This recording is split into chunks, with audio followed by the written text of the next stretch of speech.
our channel. Nama saya David. Nama saya Marcel. Yuk cari duit di YouTube.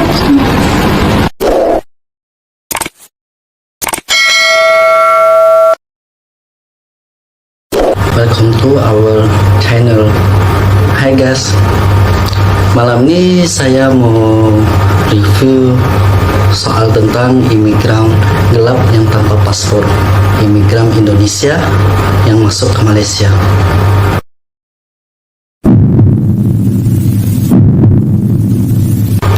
Hai guys, cerita yang saya ceritakan itu berkisah soal teman saya yang imigran gelap ke Indonesia.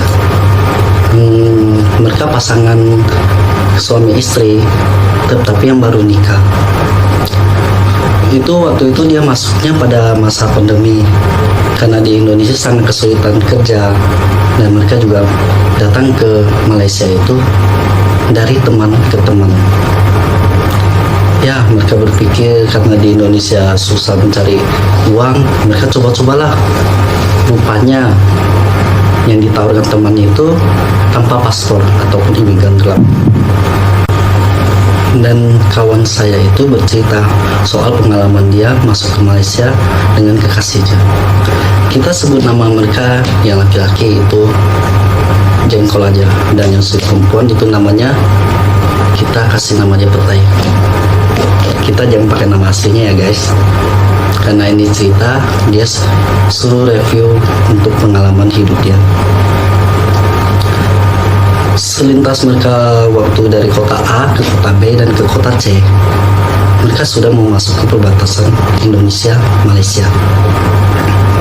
Mereka kira itu mereka masuknya itu dengan gampang, dan rupanya apa yang terjadi guys, mereka nunggu dalam waktu 5-6 jam guys. Dari pagi jam 9 berangkat sampai ke perbatasan itu 4 jam.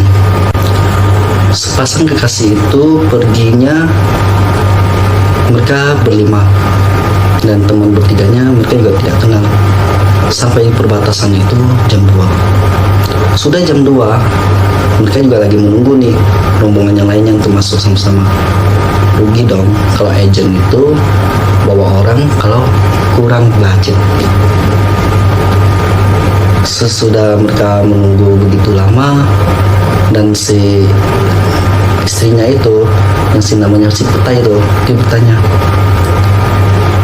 Jengkol, kenapa kita tidak dijemput-jemput? Katanya kita ingin masuk Malaysia. Bagaimana sih kok kita tidak dijemput? Apa kita mau dijual organ atau enggak? Ataupun kita dikasih pekerjaan? Kita tidak ada paspor nih. Dan si Jengkol itu juga berkata, si suaminya, saya juga nggak tahu, ini juga pengalaman saya pertama kali loh. Lalu mereka juga merasa agak ragu setiba nunggu-nunggu. Selepas ajan datanglah 2 orang dari kegelapan. Karena mereka saling tidak kenal dengan siapa yang ngantar mereka, dan agennya juga mereka tidak agak tahu identitasnya, apalagi bos mereka yang ada di Malaysia.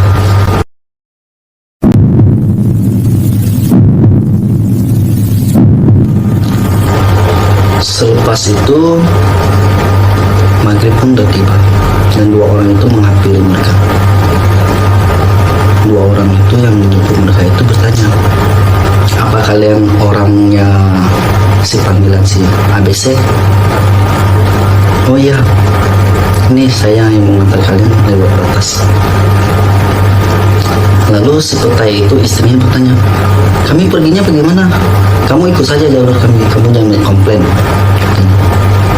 Dan si Petai itu pasti sebagai perempuan dia takut dong kalau dibentak begitu. Dan si Jengkol itu suaminya itu menenangkan dia dan beberapa teman dia yang baru kenal sesampai di batas itu. Mereka juga bilang, saya juga belum pernah masuk. Ya, namanya juga ada nasib, katanya si Jengkol itu. Lalu mereka ikutilah doa itu. Rupanya mereka melewati hutan, putari kampung orang, di bukit-bukit. selama 7 jam guys. Mereka jalannya dari lepas maghrib, mereka jalannya sampai tengah malam sudah subuh.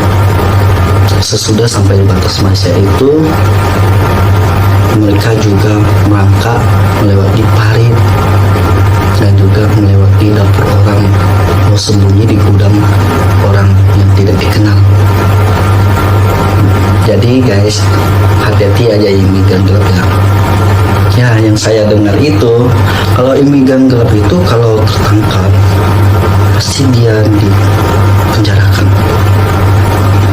Kalau kata orang-orang sih dikembalikan. Mana ada pemerintah yang bisa kembalikan dari pemerintah luar? Paling tidak ada jaminan loh.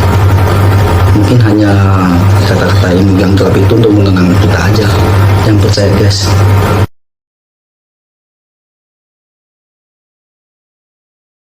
Oke, kita lanjut ke intinya saja guys. Dengan yang kedua pasang kekasih itu, yang si Jengkol dan si Petai itu, mereka sudah memasuki batas itu. Mereka ketakutan loh.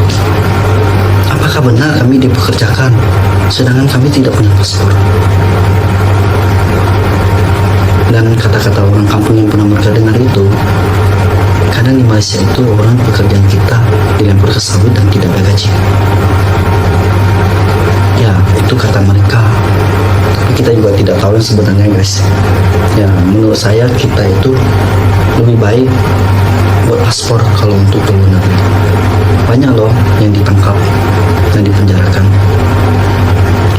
Dan juga banyak juga yang bilang kerja di luar negeri itu, orang bilang ada yang bilang enak, tapi ada yang bilang tidak enak. Itu tergantung siapa itu tauke. Orang bilang itu tauke. Tauke itu kalau di Malaysia itu bilang bos. Ya, sesuai cerita teman yang saya yang pernah pergi itu, yang diceritakan soal pengalaman dia itu, katanya dia dapat bosnya itu baik dan kerjanya juga betah. Dan mereka juga cerita sebenarnya imigran gelap itu bahaya sih, tapi kalau waktu masuk.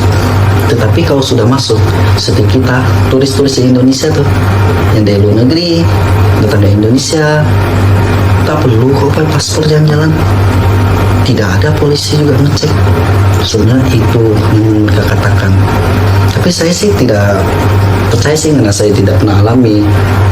Hanya saya menceritakan soal kisah si Jengkol dengan si Petai. Dan sampai hari ini mereka juga masih bekerja di sana. Karena kami sering berhubungan dari telepon, teman dekat, sedikit jauh lah dari rumah lah. Karena kami ini teman masa kecil. Ya, saya hanya berharap aja mereka baik-baik aja lah di sana. Ya, sesuai yang mereka mau, mereka ingin menabung bangun rumah di kampung halamannya. Ya, kita sama-sama doakan mereka aja ya guys, supaya kerjaan mereka lancar dan sehat walafiat.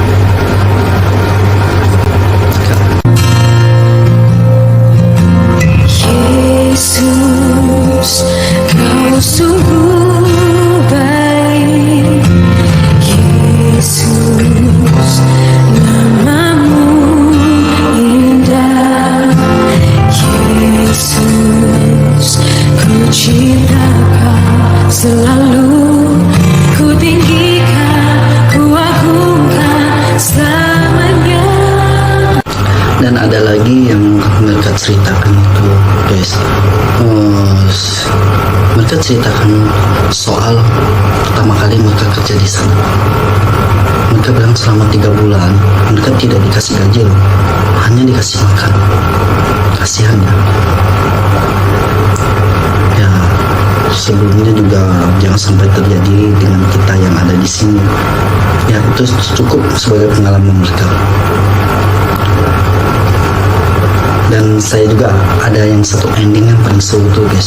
Waktu mereka masuk dalam hutan, mereka melewati itu pagar-pagar tinggi lah, seperti pagar-pagar kawat, seperti kelapa sawit, dan mereka lewat di rawa-rawa juga. Kalau menurut saya itu, kalau saya ya guys, saya tidak berani. Ya begitulah perjuangan hidup mereka. Mereka bilang itu pengalaman mereka yang sangat pahit. Mereka bilang mereka sangat merindukan kampung halaman Indonesia. Mereka juga ingin cepat-cepat nabung dan ingin cepat-cepat pulang bertemu dengan keluarganya seperti dulu lagi. Oh iya guys, imigran legal itu ada dua jenis loh. Yang satunya imigran legal pakai paspor hanya berbentuk turis. Ya sama, ada yang 2 tahun, ada yang merah, dan juga 5 tahun ada paspor yang biru tua, atau bisa dibilang hijau lah. Saya nggak tahu juga warnanya karena saya juga belum pernah berpaspor sih. Imigran yang sekarang itu hanya menggunakan satu paspor aja yang 5 tahun, yang hijau tua katanya sih. Imigran yang bekerja itu yang paling sah itu yang menggunakan visa yang ada PT-nya. Kalau imigran yang satunya itu hanya pelancong, itu untuk jalan-jalan, tapi mereka menggunakan untuk kerja guys. Kalau mereka ketahuan sama polisi yang ada di Malaysia, mereka bisa ditangkap dan dikembalikan ke Indonesia dengan denda ataupun dipenjarakan selama 5 tahun. Bahaya loh. Lebih baik kalau kita mau kerja di daerah orang atau di negara orang, ya buat visa lah, tak apa-apa kok. Ya mungkin hanya nabungnya lebih lama daripada seperti kawan saya si Jengkol dengan si Petai itu, masuk juga 3 bulan tidak kasih gaji. Waduh, sangat sulit ya guys. Ya mungkin sampai di sini dulu ya.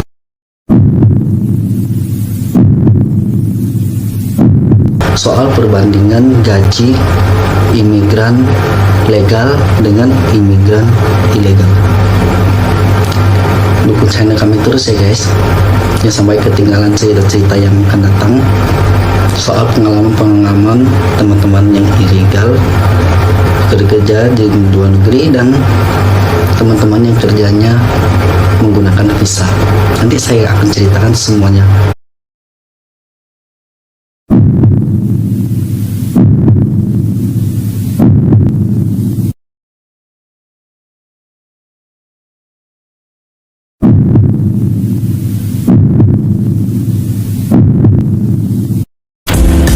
Hai guys, welcome to my channel.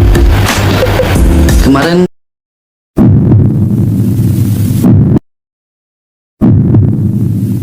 ini saya ingin menceritakan soal imigran yang legal dan perbandingan gajinya. Mari tetap bersama kita di Studio DN. Seperti yang saya ceritakan guys yang sebelumnya, imigran legal itu ada 2 jenis. Yang satunya itu pakai visa dan yang satunya pelancong yang tidak menggunakan visa.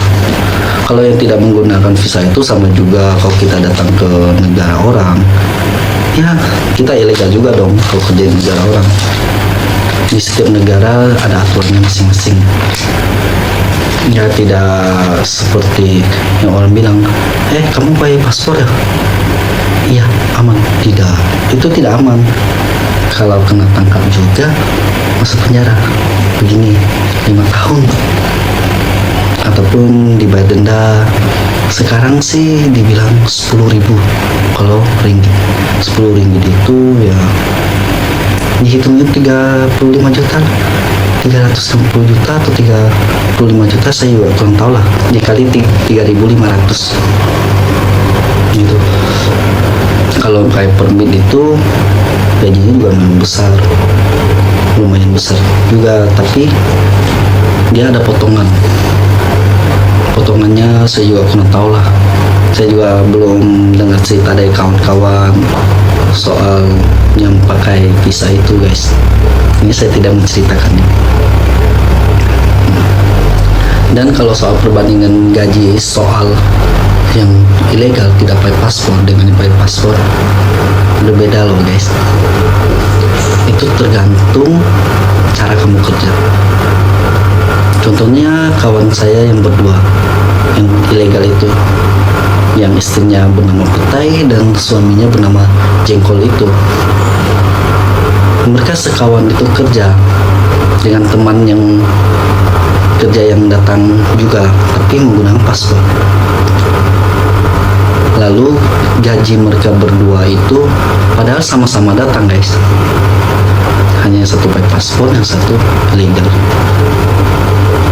Gaji mereka berdua suami istri ini lebih besar loh guys, karena mereka pandai masak, pandai di dapur, ya seperti kerja kedai begitu.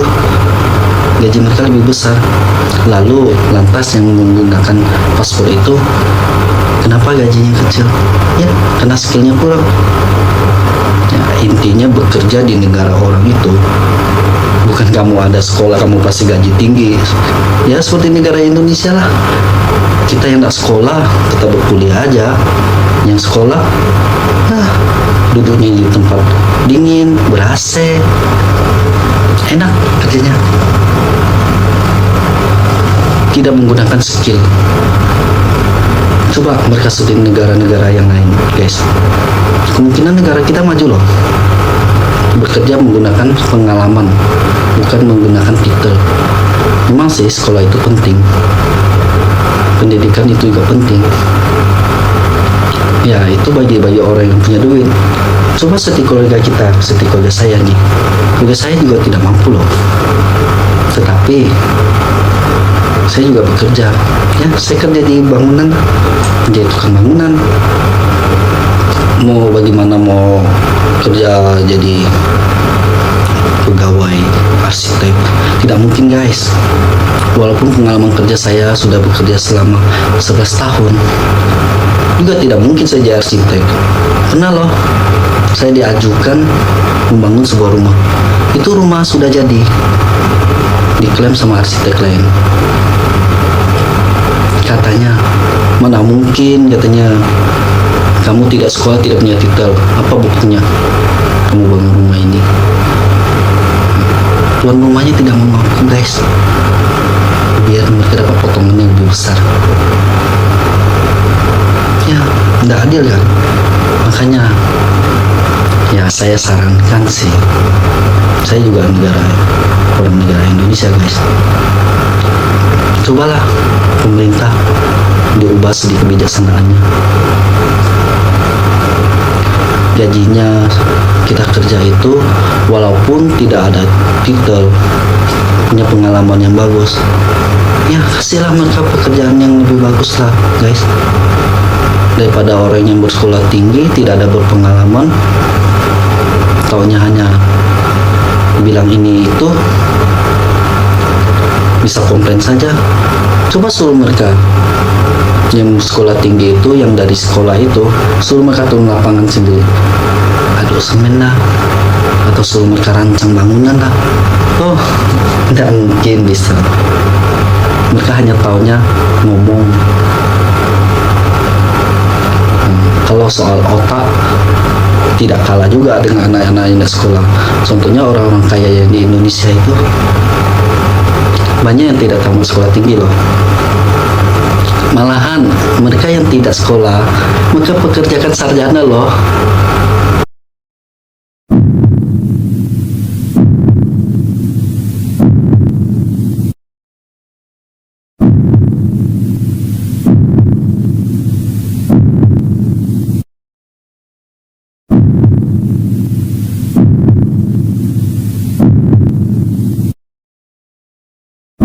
Orang-orang kaya yang di Indonesia itu banyak yang tidak tamat sekolah tinggi loh.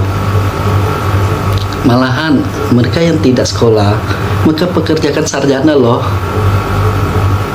karena mereka kaya. Boleh ditanya-tanya ataupun dicek sosmed, sudah lengkap semua guys, udah cek. Sekarang sarjana itu dipekerjakan orang yang tidak sekolah tinggi. Oh ya guys, kita balik lagi ya ke tempat cerita yang semulanya, soal imigran yang menggunakan paspor dengan yang tidak menggunakan paspor atau ilegal. Karena di negara-negara seperti ini, negara Malaysia kan negara bisa bilang ekonominya maju. Ya kalau dihitung-hitung sih negara Malaysia tidak sekaya Indonesia loh. Indonesia lebih kaya. Tetapi ya mungkin di Indonesia masih kurang lengkap aja alatnya untuk mengolah. Ya saya juga kurang tahu lah soal itu. Hanya saya lihat dari perbandingan cara orang Malaysia kerja dengan orang Indonesia sangat berbeda loh guys. Kalau yang orang Indonesia itu, kata kawan saya tuh, mereka bekerja sering tepat waktu, selalu ditekankan tepat waktu. Dan waktu mereka off day itu, mereka setiap hari minggunya disempatkan waktu untuk off day, yang untuk refreshing itu guys, biar pekerja-pekerja mereka itu tidak merasa terbebani, juga merasanya puas. Tapi dengan off day, kalian jangan salah loh guys, off day itu gaji kalian tidak dibayar satu hari. Sebenarnya mereka sudah perhitungan gaji kalian dan rinci. Contohnya seperti kawan saya yang bercerita ini, si Jengkol ini bercerita dengan istrinya bercerita si Petai. Memang sih gaji mereka, saya tidak sebutkan lah berapa gaji mereka. Kalau dihitung-hitung perbandingan gaji mereka itu dengan yang pakai paspor itu jauh berbeda. Mungkin berbedanya 35% lah. Contohnya 10.000 gajinya, 10.000 rupiah ya guys, bukan ringgit ya, itu besar benar ya. Perbandingannya dengan 6.000 perbandingan 40%, jauh loh guys. Lagi pula si pasangan suami istri si Petai dan si Jengkol itu juga tidak berpendidikan guys. Ya seperti orang-orang kampung seperti kita juga beginilah guys. Orang-orang kampung yang pendidikannya pas-pasan, juga bisa dibilang ekonomi pas-pasan. Mereka merasa beruntung loh. Mereka di luar negeri ini, kalau dihitung gajinya 1 bulan, kalau mereka berdua kumpulkan 12 juta guys, gaji mereka. Makanya mereka semakin semangat. Kalau soal gaji yang mereka yang pakai paspor ini, kenapa dia bisa komplain? Karena dia bilang, saya ini datang buat paspor loh, saya kurang modal loh. Mereka tidak kurang modal loh yang tidak pakai paspor. Jangan salah, yang tidak pakai paspor itu modalnya besar guys. Contohnya mereka 3 bulan tidak bayar gaji, hanya untuk dibayarkan agen yang bawa. Kalau yang pakai paspor itu hanya buat paspor 350.000 atau tembak 1.100.000. Saya pernah ditawarkan, tapi menurut saya tembak itu bagaimana ya guys? Endakkah itu korupsi? Sedangkan saya pernah buat paspor 2 kali loh guys. Buat paspor 2 kali tidak dibolehkan. Lagi pula nomor antri sudah sampai, banyak bacot orang imigran. Sekali-sekali kawan saya yang urus, kasihkan dia 1 juta aja lah. Langsung jadi paspor saya dalam setengah hari. Mantap guys.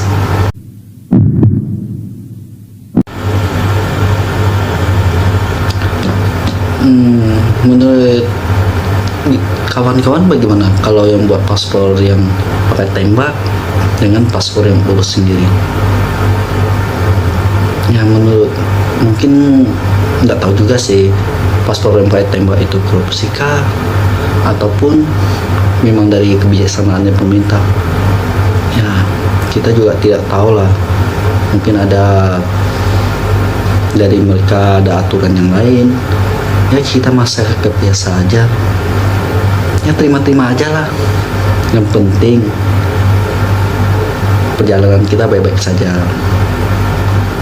Ya kalau memang punya duit sih ya nggak apa-apa sih bagi yang lebih untuk orang yang tidak mampu.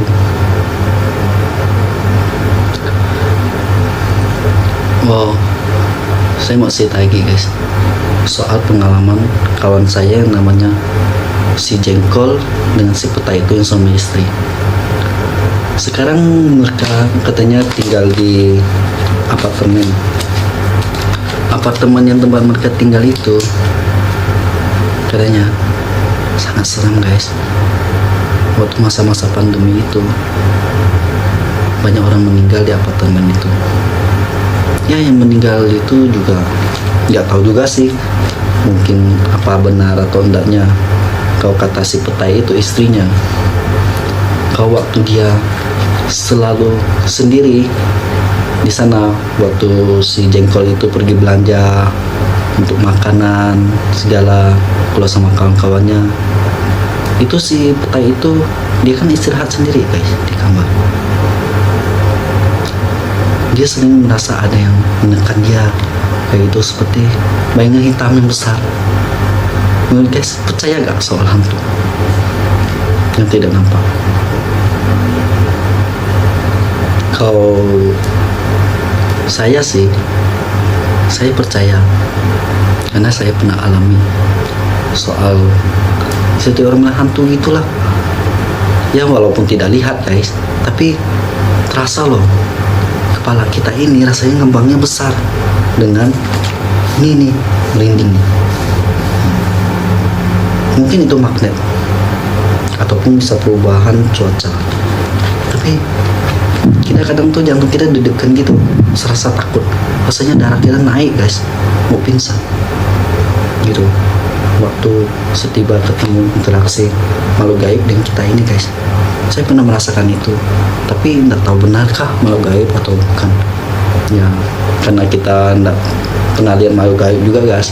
Sering sih saya nengok hantu waktu ya kemungkinan di televisi SCTV, Indosiar, ya susur ngesot gitulah, pocong gitulah, gundrowo gitulah televisi.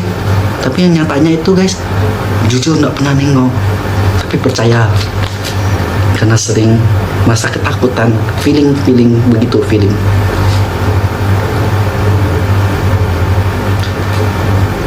Ya sudah, sampai di sini saja lah guys. Saya akan menceritakan tentang ekonomi harga barang di Malaysia ini dengan mereka yang kerja imigran.